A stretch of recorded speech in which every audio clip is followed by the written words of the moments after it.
Hi guys, welcome to enginerdmath channel. So we're live. Our topic for today is row echelon and reduced row echelon form of matrices.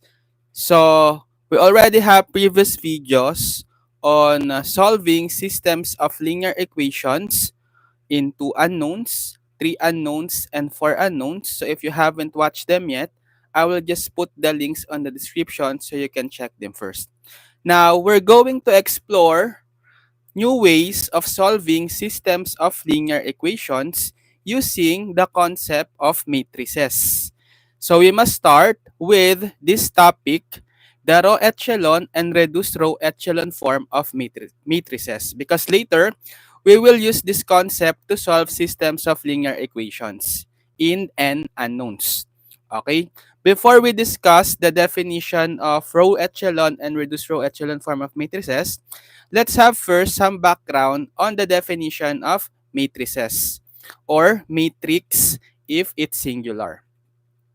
So definition of a matrix, if m and n are positive integers, then an m times n matrix is a rectangular array of numbers. So this is how a matrix look like. We have an array of numbers. So a sub 1, 1, a sub 1, 2, a sub 1, 3, dot, dot, dot, until a sub 1n.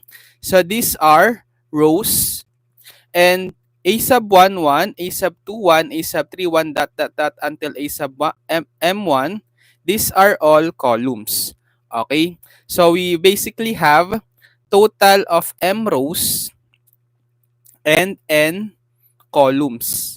That's why we have called this matrix M times N or M by N matrix, because its size is M rows and N columns. Okay? So this A sub 1, A sub 2, and so on are called the entries of the matrices, which can be numbers. Okay? So in which each entry, so just like what I've said, A sub 1, 1, A sub 1, 2, A sub 1, 3, and so on are called the entries. Okay?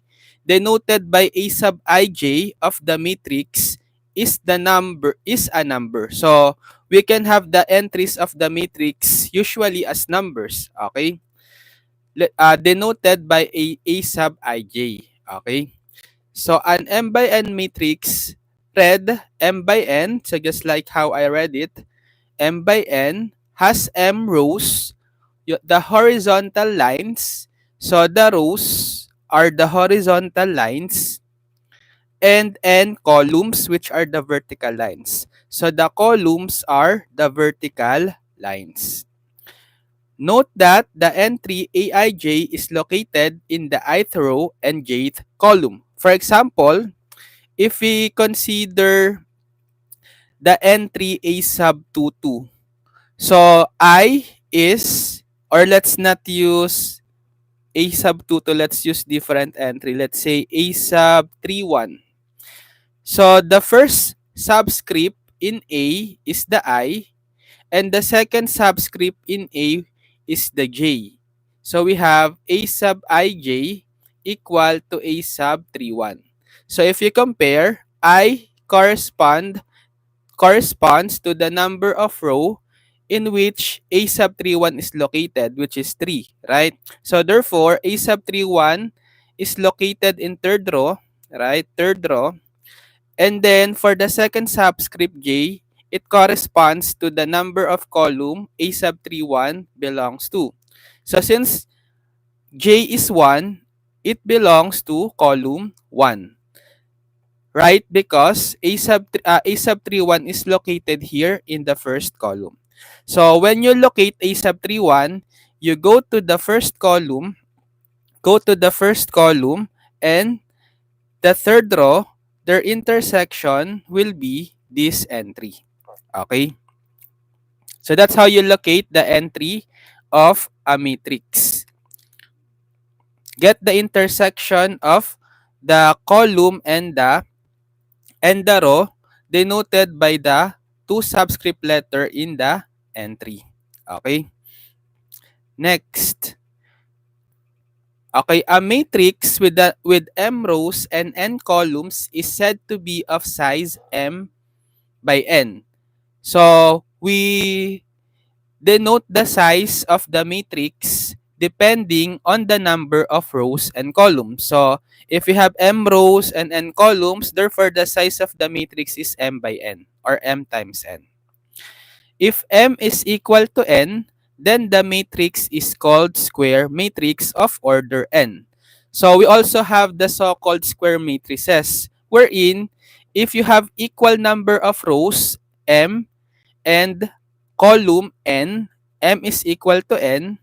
Let's say you have m is equal to 2, n is equal to 2. Therefore, you will have a square matrix. A11, A12, A21, A22. Okay? So it is a square matrix because you have the same number of rows with a number of column. Okay? And we can say that the order of this square matrix is n, which is either the value of m or n, they are the same, 2, right? So this is a square matrix of order 2. Likewise, you can also have square matrix of order 3, so on, meaning they have n rows and n columns. Or their columns and rows are the same, which are both equivalent to n. Next, the main diagonal entries for square matrix are A11, A sub 22, A sub 33, and so on. So depending on the size of the matrix, you can extend the entries in the main diagonal. So if it's just a 2 by 2 matrix, the main diagonal is A11. The entries in the main diagonal, are A11 and A22. What if we have a 3 by 3 matrix or square matrix of order 3? The main diagonal entries are A11, A22, and A33. If it's square matrix of order 4, main diagonal entries A11, A22, A33, A44, and so on. Okay? So let's have some examples. Examples of matrices. So let's have this matrix. Okay, matrix with just an entry of 5. Meaning, its size is, it has 1 row and 1 column. It is 1 by 1 matrix. It is actually a square matrix also because it has the same number of rows. So this is m number of rows and n number of column. So it's also a square matrix of order 1. B 1 0 0 1. Okay. So this is 2 by 2, right? Matrix. Number of rows 1 2, number of columns 1 2. So this is also a square matrix because the number of rows and the number of columns are the same. Square matrix of order 2 this time. Okay. C, what if 1, -4, 0, 1, 5? So the size of this matrix this time is 1 by 4 because you have one row only, there's no S, and then you have 4 columns, 1 2 3 4. Okay, so this is 1 by 4 matrix. Next, what if E pi -5 square root of 2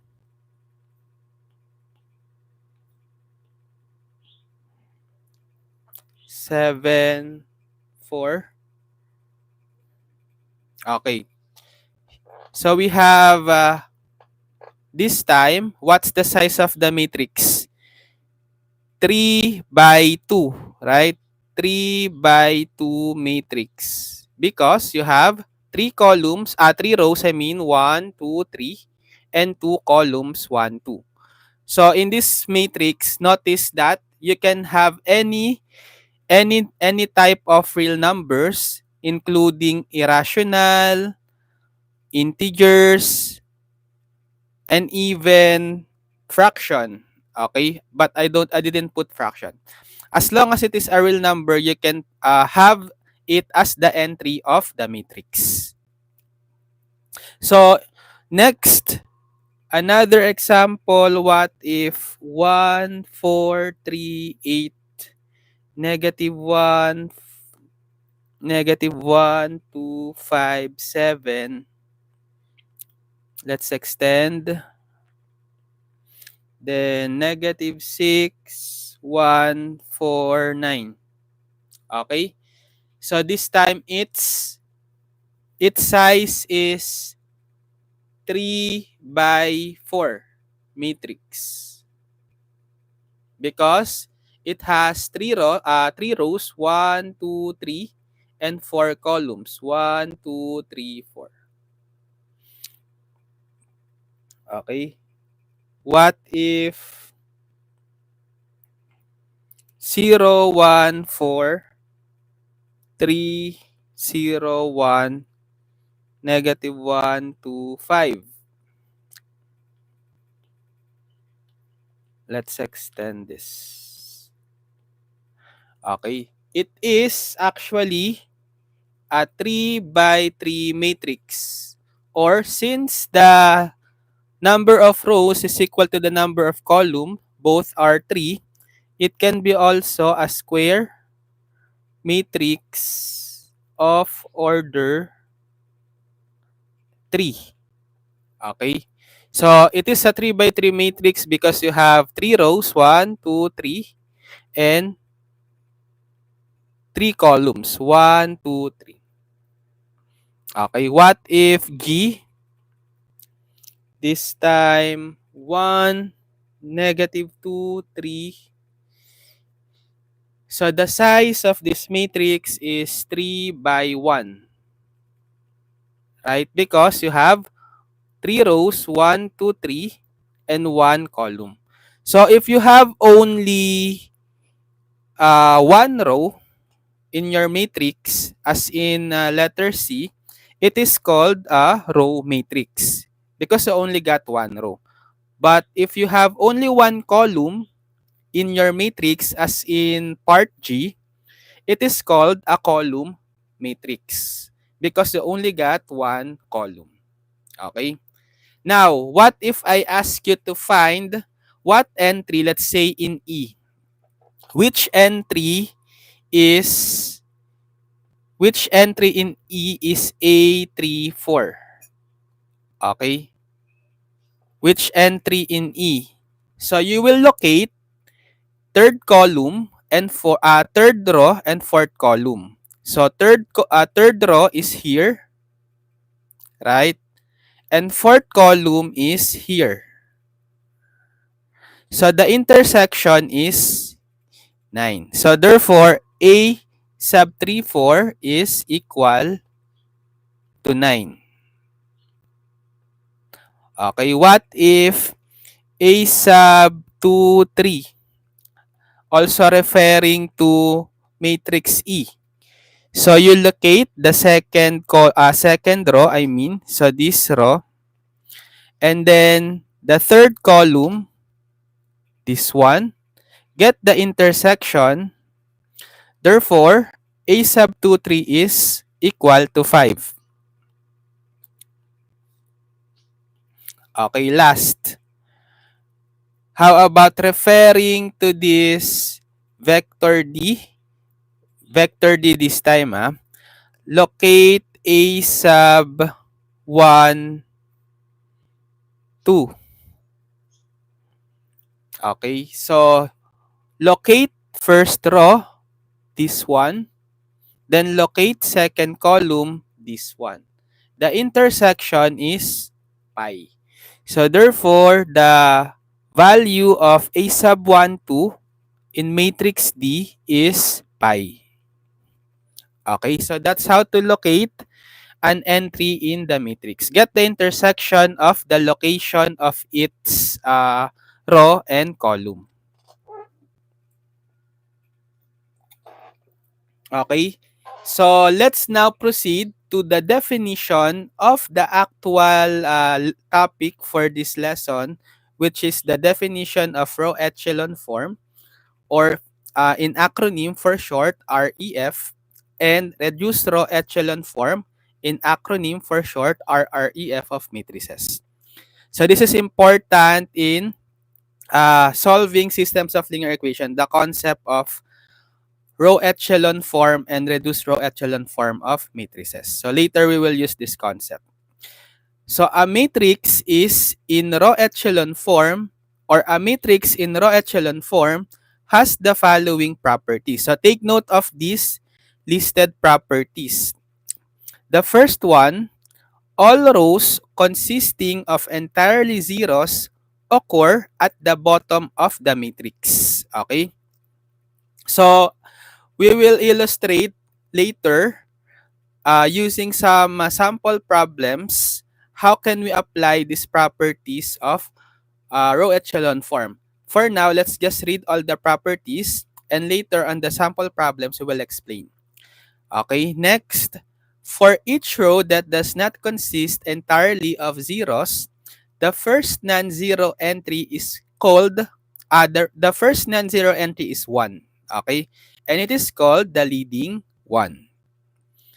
Next, for two successive non-zero rows, the leading one in the higher row is farther to the left than the leading one in the lower row. Okay, for now, let's just accept these three properties. Later, we will show how can we apply that, how can we apply them uh, in determining whether a matrix is in row echelon form or not. Okay. Next, how about the reduced row echelon form? So a matrix in row echelon form is in reduced row echelon form if each column containing a leading one has zeros in all its other entries.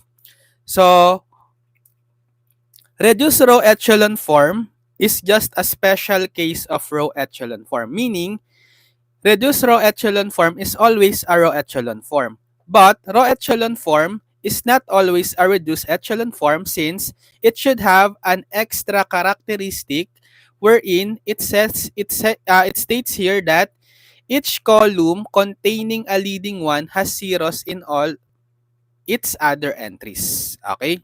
So we will illustrate this as well when we solve some problems. So now that we have enumerated the properties of row echelon form and reduced row echelon form of matrices, let's now have some problems to illustrate how can we apply these properties. Okay? For these properties to make more sense to you. Okay? So the direction is determine if the matrix is in row echelon form, or REF for short. If so, determine also if it is in reduced row echelon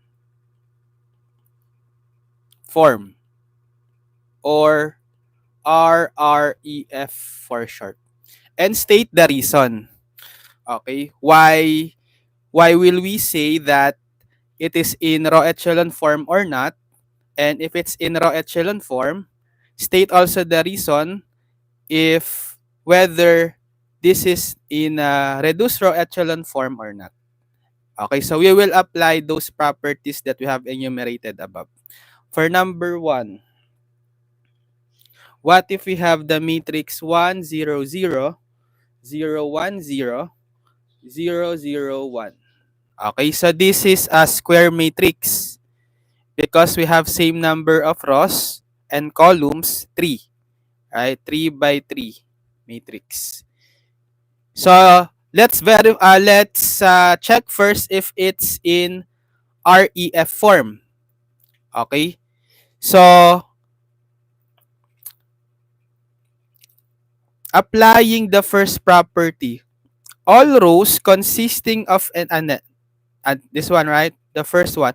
All rows consisting of entirely zeros occur at the bottom of the matrix. So you can have sometimes a matrix that has a row consisting of entirely zeros. Okay, but we don't have that here, right? Because we don't have rows that consist of entirely zero. In row 1, you have a non-zero entry. In row 2, you also have a non-zero entry, which is 1. In row 3, you have one non-zero entry, which is 1. So we cannot apply that property. So therefore, it passed that property, right?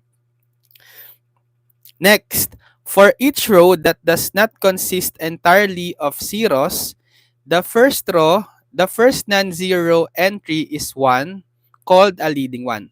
So we already know that uh, there is no any row that has all non-zero entries, right? So therefore, from property 2, we should have a leading one for each, for it to be a row echelon, or for it to be a matrix in row echelon form.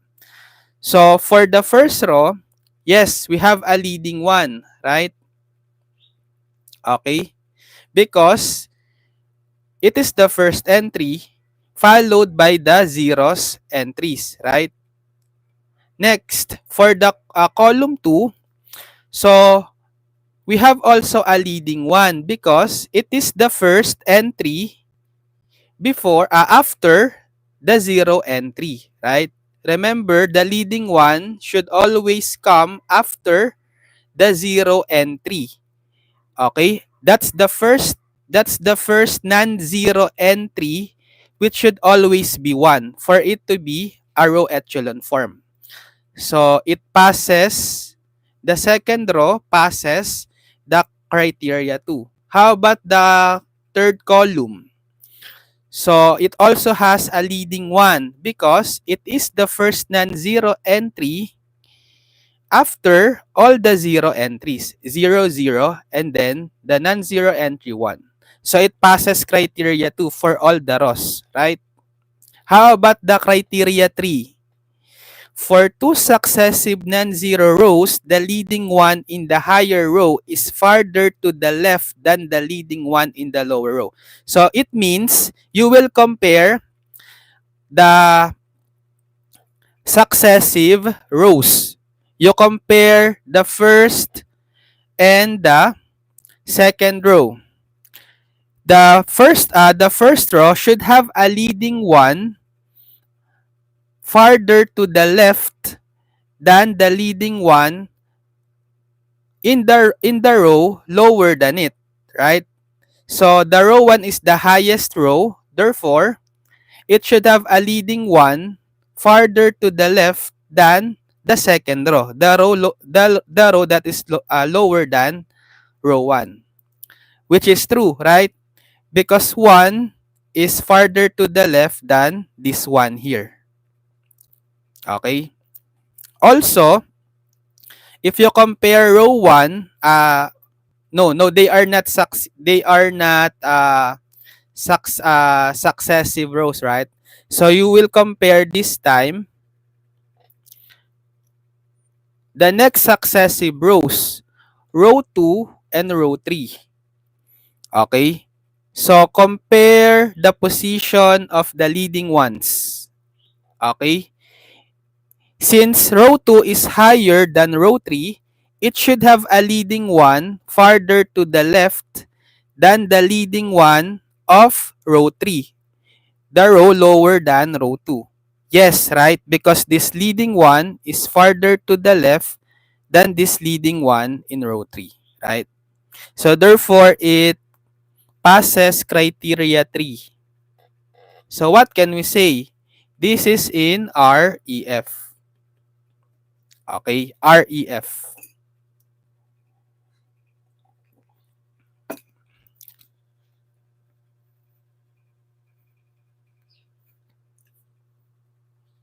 Next. So once we know that it is in REF, we also stated the reason, right? We analyze all the criteria. Determine also if it's in reduced row echelon form. Okay. So once we know that it is in REF, we check for the possibility if it's also in reduced row echelon form. But if it's not already in REF, there's no chance that it will be in reduced row echelon form anymore, right? Because it doesn't pass the criteria for REF. Okay?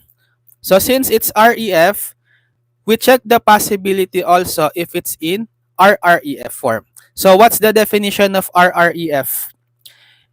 If each column containing a leading one has zeros in all its other entries. So look for all the columns that has a leading one. So all the columns has a leading one, right? Column 1, column 2, column 3. Column 1 has a leading one, column 2 has a leading one, and column 3 has a leading one. So check if all the entries on each column with the leading one, except for that leading one, all the other entries are 0. Right? 0. For column 1 with the leading one here, yes, all the other entries are zeros. Right? For column 2 with this leading one, all the other entries are 0. Correct. Or it passed that criteria. For column 3, it has a leading one. All the other entries are all 0. So therefore, it also passed that criteria. So all the columns with leading one pass the criteria for it to become a reduced row echelon form. So therefore, this is also in RREF or row reduced echelon form. Okay, next. Number 2, what if 1, 2, -1, 4, 0, 1, 0, 3, 0, 0, 1, -2. Okay. Let's check first if it's REF before we can verify if it's in RREF. So check criteria 1 first. All the zero row or all check for a row that has all zeros in its entry. Is there any rows that has entries of zeros? All are zeros? None, right? Because there are non-zero entries for each row. So, it passes criteria 1. Okay? Criteria 2, it should have a leading 1. For the first row, yes, it has a leading 1. Right? Because, always remember, in REF, whatever matrix you have, the first element or the element in A11 should always be 1. Okay? For it to be in row echelon form. Okay? That's the first priority in checking if the matrix in R is in REF. Always check if the A11 entry or the entry in the first row and first column is 1. So once it's not 1, okay, you can conclude readily that it is not in REF. So next, how about the second row? Does it have a leading one? Yes, right? Because after this 0 entry, it is followed by a non-zero entry which is 1.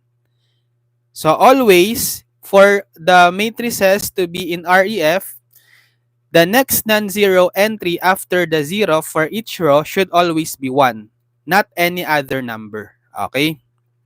How about for the third row? So after the zeros, it is followed by the first non-zero, which is 1. So it also passes criteria 2. Next, criteria 3. Criteria 3 is the location of the leading ones. So compare the rows first and second. Does the leading one in the first row farther to the left than the leading one in the second row? Yes, right? So it passes criteria 3 for the first two rows. How about for the next two successive rows, row 2 and row 3?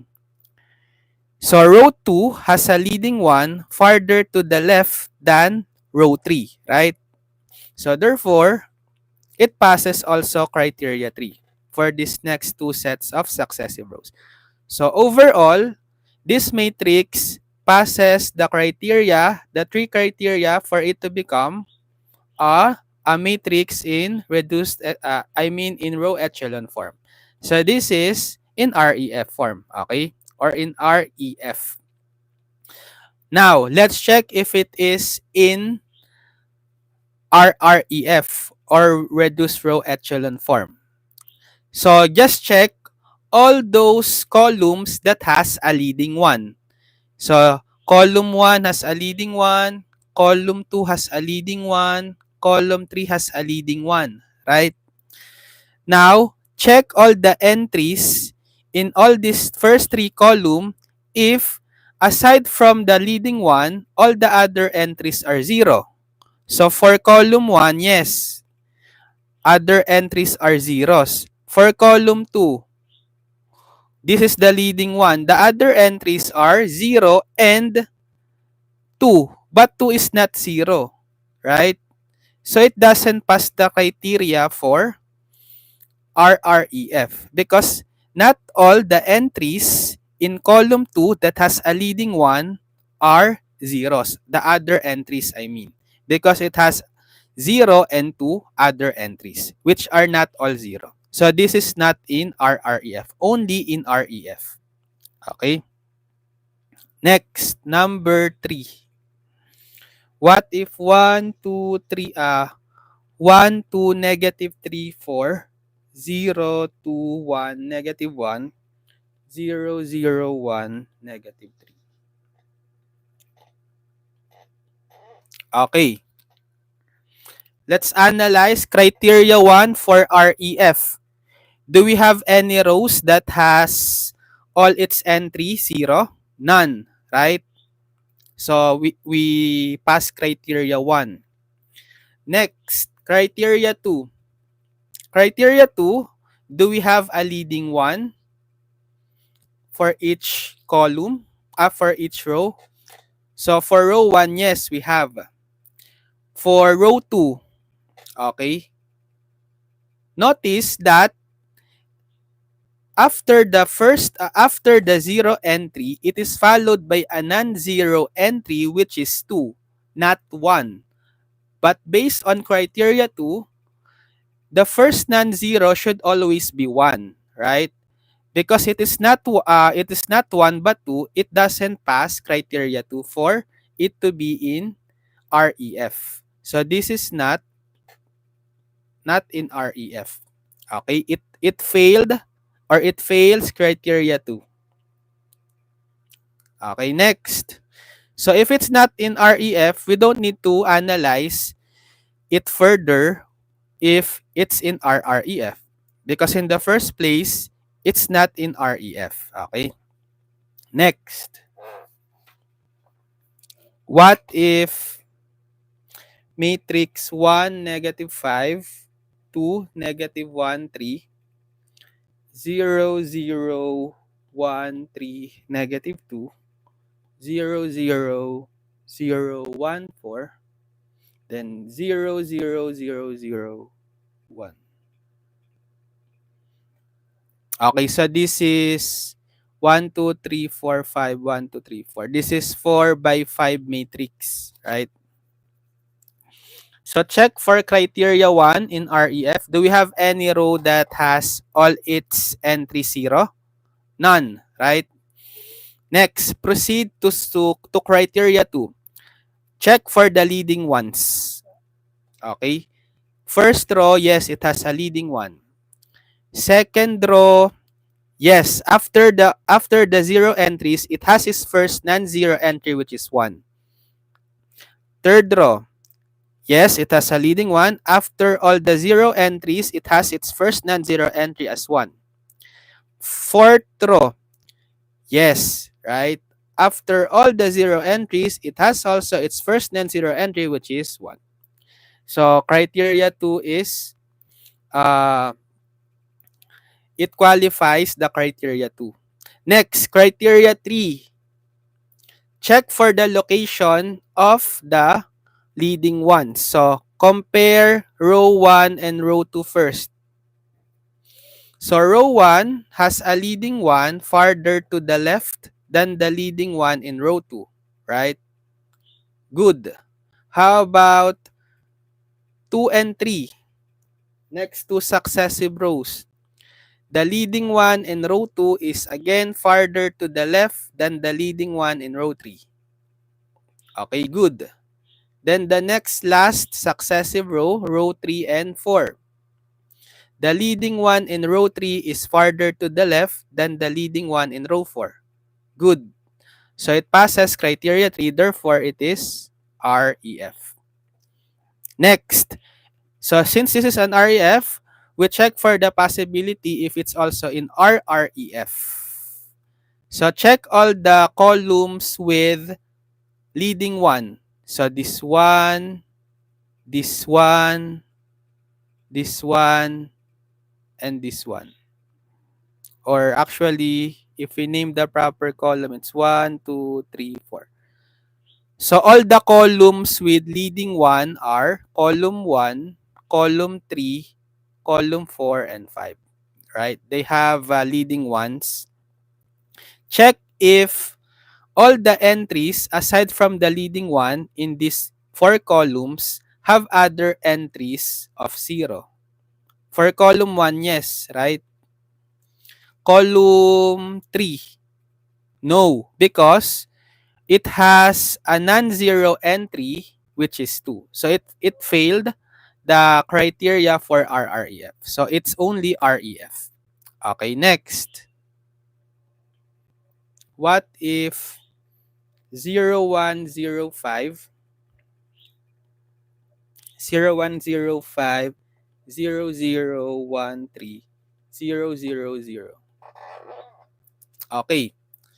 First criteria of REF, check if there are any row that consist of all zeros. Yes, this time it has. It has a row that consists of all 0, particularly in row 3, right? All 0, 0, 0, 0, 0.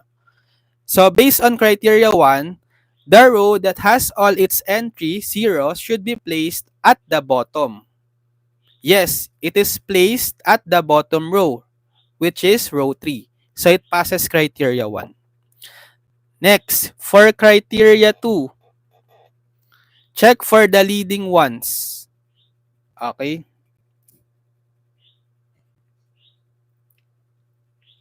So for row 1, okay, after the 0, the first non-zero, after the 0 entry, it has its first non-zero entry, which is 1. Okay? Next, for row 2, after the first 2 entries, which are all 0, it has its first non-zero entry, which is 1. Good. For row 3, okay, it doesn't matter because all the zeros, all the entries are 0. Okay? So, property 2 applies only if you have uh, non-zero entries. Right? But if the entries in a row are all 0, you don't care to apply property 2. Okay? So, it passes property 2 as well. How about for property 3 of REF? Check for the location of the leading ones in successive rows. So we only have to compare the location of the leading ones in row 1 and 2. So is the leading one in row 1 farther to the left than the leading one in row 2? Yes, right? So therefore it passes criteria 3. It is therefore REF. It passes all the three criteria. So since it's REF, let's check if it's in RREF. So only check for those columns that has leading one. So column 2, so this is column 1, column 2, 3, and column 4. So which column has leading ones? Column 2 and column 3, right? So what are the other entries in column 2 aside from the leading one? All 0, right? Good. For column 3, other entries aside from leading one, zeros, right? Good. So therefore, it passes the criteria for RREF. So it's also in row reduced echelon form or RREF. Reduced row echelon form. Next, number 6. What if 1, 2, negative 1, 2, 0, 0, 0, 0, 0, 1, 2, negative 4? Okay. Criteria 1 first. Yes, it has a row consisting of all 0 entries. The second row, right? Okay. But it is not located at the bottom, right? So based on property 1, a row that has entries of all 0 should be located at the last row or at the bottom, which is it should be located at row 3 for it to be in REF form. So since it fails that criteria, it is not in REF. Okay, it fails criteria 1. Next, 7. What if 1, 0, 0, 0, 1, 0, 0, 0, 0? Okay, criteria 1, yes, it has a row of zeros at the bottom. It passes that criteria. Next, check for the leading ones. So for row 1, it has a leading one. For row 2, yes, it has a leading one. For row 3, it doesn't matter anymore because we don't need to find a leading one in row 3 because just like what I've said in previous problem, it has all entries of 0, so it is considered as a 0 row. Okay. Next, check the location of the leading ones of the successive rows. So we only compare the first and second row. Is the location of the leading one in the first row farther to the left than row 2? Yes, right? So therefore, it is REF. Now, let's check if it's in RREF. So we have column 1, column 2, and column 3. Check for all the columns that has leading one. Column 1 and column 2. Column 3 has no leading one, right? So for column 1, other entries aside from 1 are 0. Good. Okay. For column 2, other entries aside from leading 1 are also zeros. So good. Okay. So we don't care on column 3 because it doesn't have a leading one. Right? So therefore, it is also in RREF. Next, 8. What if 1, negative 7, 5, 3, 0, 1, 3, 2? Criteria 1 for REF. It doesn't have any rows consisting of entirely zeros. So, good. Criteria 2. Check for the leading ones. Row 1, yes, it has a leading one. Row 2, yes, it has a leading one. Next, criteria 3. Check if the leading one in row 1 is farther to the left than the leading one in row 2. Yes. Okay. So therefore, this is REF. It passes all the three criteria. Next, let's check if it's also in RREF or not. So check for all the columns that has a leading one. So you have column 1, 2, 3, 4. So we care only for columns 1 and 2 because they are the columns with the leading ones. For column 1, the other entry aside from 1 is 0, good. For column 2, the other entry aside from 1 is not 0, but negative 7. So it doesn't pass the criteria for RREF. So only REF, okay? 9.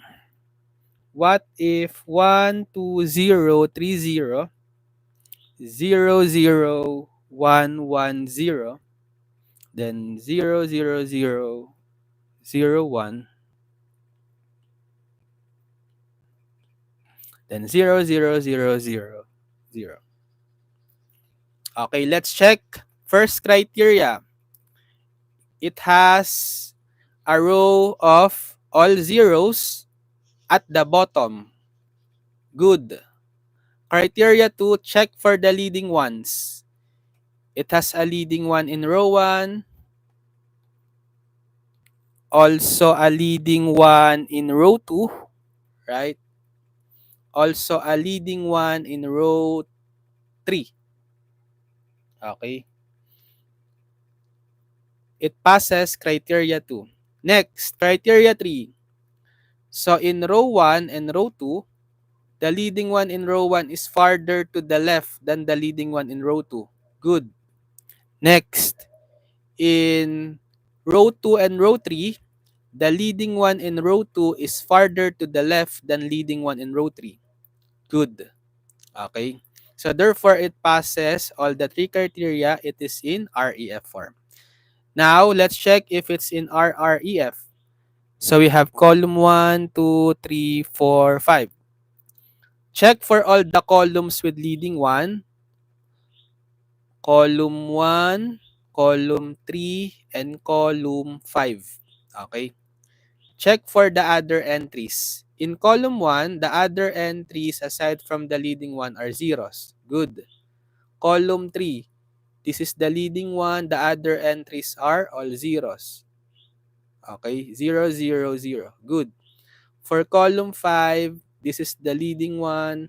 Other entries are zeros. So 0, 0, 0. Therefore, it passes the criteria for RREF. So this is also in RREF. Okay. Next, 10. What if 0, 0, 0, 0, 0, 0? Okay.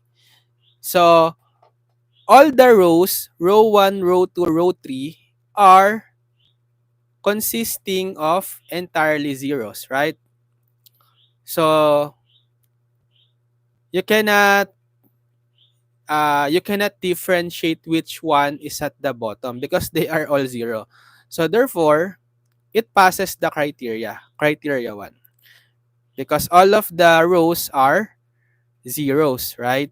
Zero entry. How about criteria 2? So can we check for criteria 2 if all the rows have zero entries? Okay, there's no leading one, right? But it also passes criteria 2 because there is a condition in criteria 2 that we will only consider all the non-zero rows, right? Okay, so since we don't have a non-zero rows, it passes also criteria 1, criteria 2. Okay? Likewise, in criteria 3, we cannot compare the successive rows because we don't have that rows with a leading one. So therefore, it passes criteria, all the criteria of REF, properties of REF, it is in REF. How about in RREF? any leading one, right? So it doesn't matter if we check for the columns because in the first place, we don't have anything to check. There's no leading one, right? So therefore, it is also in RREF. Okay, 11. What if 1031 0124?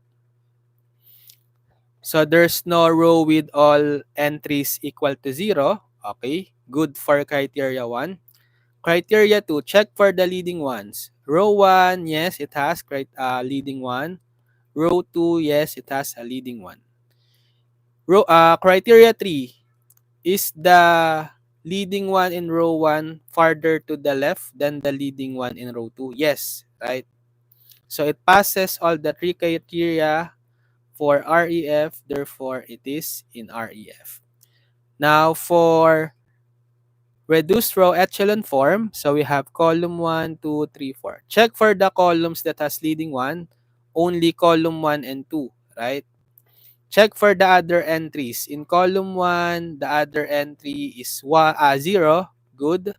In column 2, the other entry is 0, all 0. So therefore, it is also in RREF. Okay, next. 12. What if 100 negative 1 010 2 0013 000? Okay. So it has a row consisting of entirely 0 entries, right? And it is at the bottom. Therefore, it passes that criteria. Good. Next, check for the leading ones. Row 1 has a leading 1. Row 2, leading 1. Row 3, leading 1. For row 4, we don't care to find the leading one because it has all its entries 0. Now, check for criteria 3, the location of the leading ones. So in row 1, the leading one is farther to the left than in row 2, leading one in row 2. Good. For row 2 and row 3, the leading one in row 2 is farther to the left than the leading one in row 3. Good. So it passes all the three criteria. It is REF. So let's check if it's in RREF also. Check for the columns with the leading one. So column 1, column 2, and column 4. Not column 4, column 3. Column 3. Because it's actually has only 4 columns, not 5. Check for the other entries. In column 1, all other entries are 0, good. In column 2, yes, all other entries are 0, good. In column 3, yes, all other entries are 0. So therefore, it is also RREF. Okay. 13.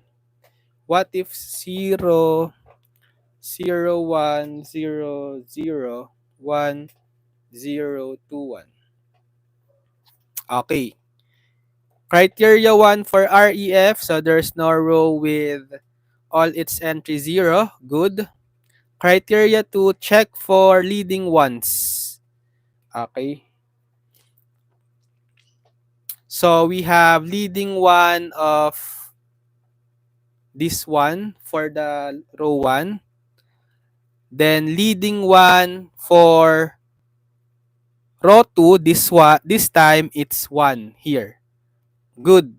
All the rows has leading 1. But for criteria 3, notice that this is row 1 and row 2. The leading one in row 1 is not farther to the left than the leading one in row 2. It's actually farther to the right. Or the leading one in row 2 is the one farther to the left than the leading one in row 1, which is a violation in criteria 2, in criteria 3 or property 3 of REF form, REF matrix. Okay, so therefore, not. It failed that property. It's not REF.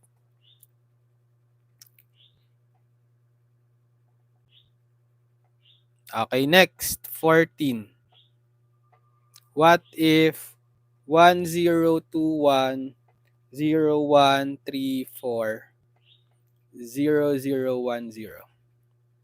Okay, check for property 1. There's no row with entries 0, right? Or there is no 0 rows.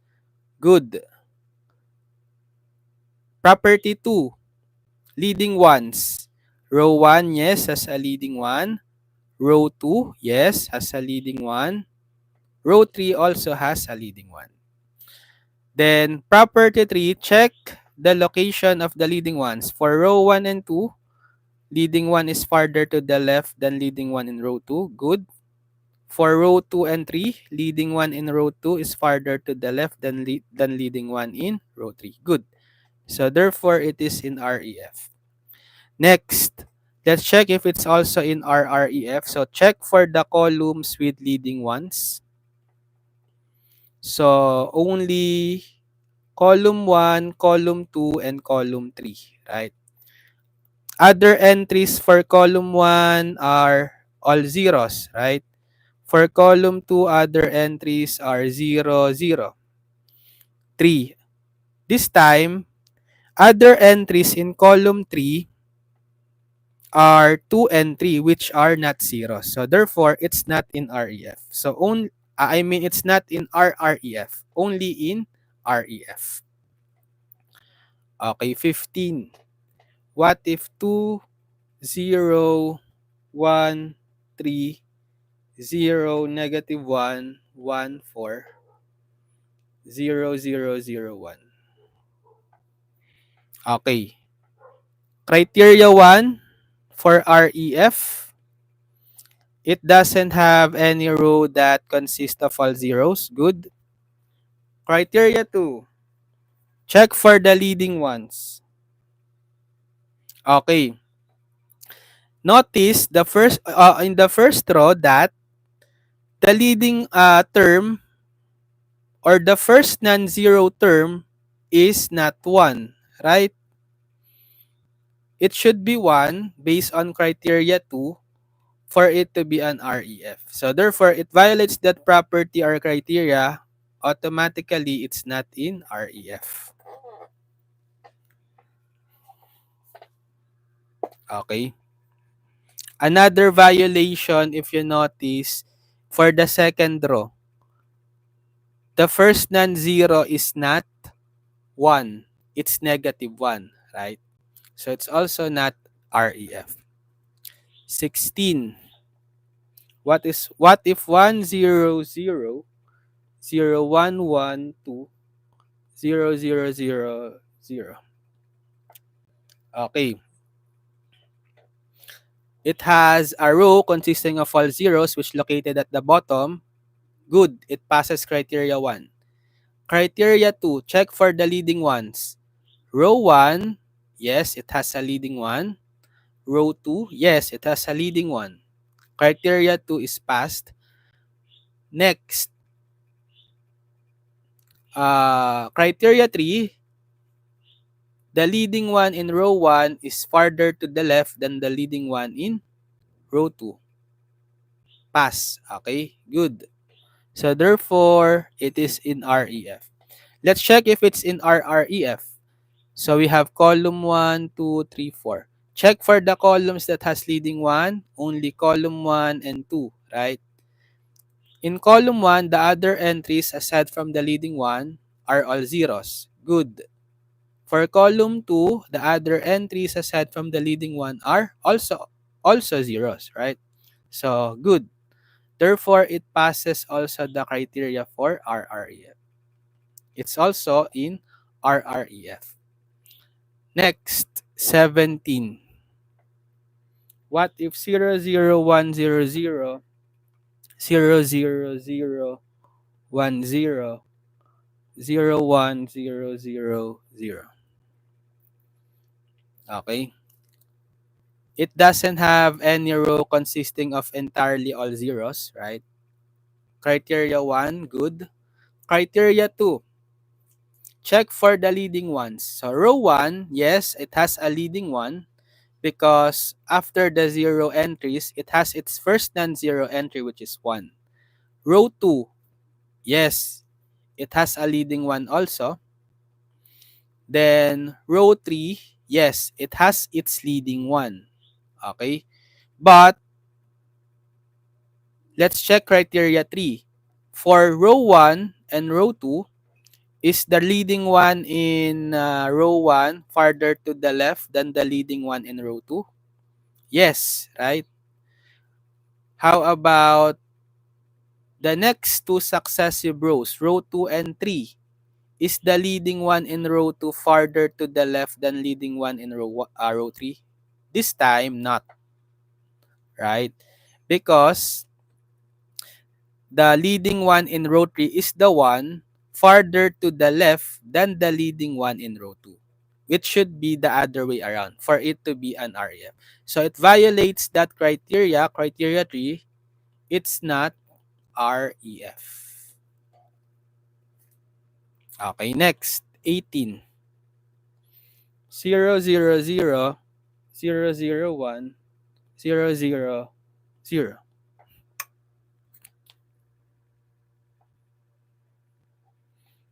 Okay. Criteria 1. So, yes, we have rows consisting of entirely zeros, or we have 0 rows. Actually, we have not just one but two. This first row and this third row.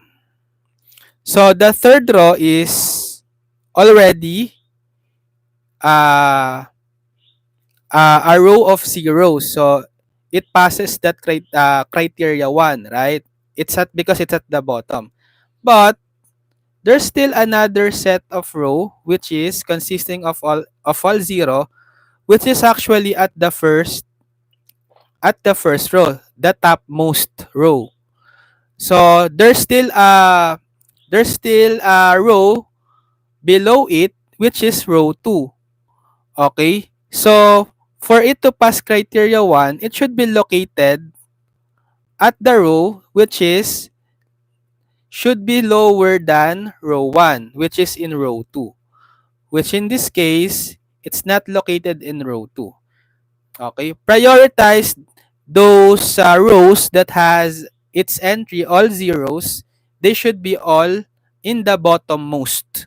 Okay? In the bottommost rows. Right? So therefore, it violates that property 1. It's not in REF. So if you have more than one rows consisting of entirely zero entries, as in this case we have two rows which consist of all its entry zeros, they should be at the bottommost both. Okay? So they should be located in the second and the third row. Okay? Next, number 19. What if 13020, then 10220, 00001, 00000. Okay. Check for criteria 1. Yes, it has a rows consisting of entirely zeros and it is located at the bottom row 4. So good. It passes criteria 1. Next, check for leading ones. Okay. Row 1 has a leading one. Good. Row 2, yes, it has a leading one. Row 3, yes, it has a leading one. Good. It passes criteria 2. How about criteria 3? Check if the leading one in row 1 is farther to the left than the leading one in row 2. No, right? Because they are actually on the same level, right? That's why it's not in REF because it failed that criteria. Because the leading one in row 1 is not farther to the left than the leading one in row 2. They are just in the same level, right? So it fails criteria 2, therefore it's not REF. Okay, number 20. What if 0, 1, -2, 0, 1, 0, 0, 0, 1, 3, 0, 0, 0, 0, 0, 0, 0, 0, 0, 0. Okay. Criteria 1. Check for rows that has all its entries zeros. Yes, we have actually two. For row 3, what's this? 1, 2, 3. Row 3 and row 4. And they are both located at the bottommost row in row 3 and row 4. So it passes criteria 1. Criteria 2, check for the leading ones. So row 1, yes, it has a leading one. Row 2, yes, it has a leading one. So it passes criteria 2. Next, criteria 3, check if in row 1 and row 2, check if the leading one in row 1 is farther to the left than the leading one in row 2. Yes, right? This leading one is farther to the left than this leading one. So it passes criteria 3, therefore it is REF. How about RREF? So we have column 1, 2, 3, 4, 5. Check for all the columns that has leading ones. Column 2 and column 4 only, right? Check the other entries in column 2 aside from the leading one. The other entries are all 0, right? Good. In column 4, aside from the leading one, the other entries are all zeros. Good. So therefore, it passes the criteria for reduced row echelon form. Therefore, this matrix is also in RREF. Okay. Okay, so I think that's it for this topic. So what we have covered so far is how to identify whether the given matrix is in reduced echelon form or REF or in reduced row echelon form or RREF. So stay tuned for the next video. We will use, not yet, but we will try to practice converting a matrix not yet in, that is not in REF form or RREF form to their REF and RREF form. So the next lesson can be all about conversion of any matrix to its REF and RREF form using elementary operations. And after that, later on, we will apply that concept or that process in solving systems of linear equations, particularly using Gaussian elimination and Gauss-Jordan elimination method. Okay, so stay tuned for that. So I hope you learned something from this video.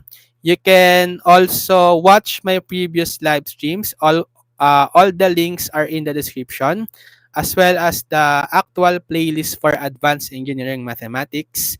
Just check the links in the description.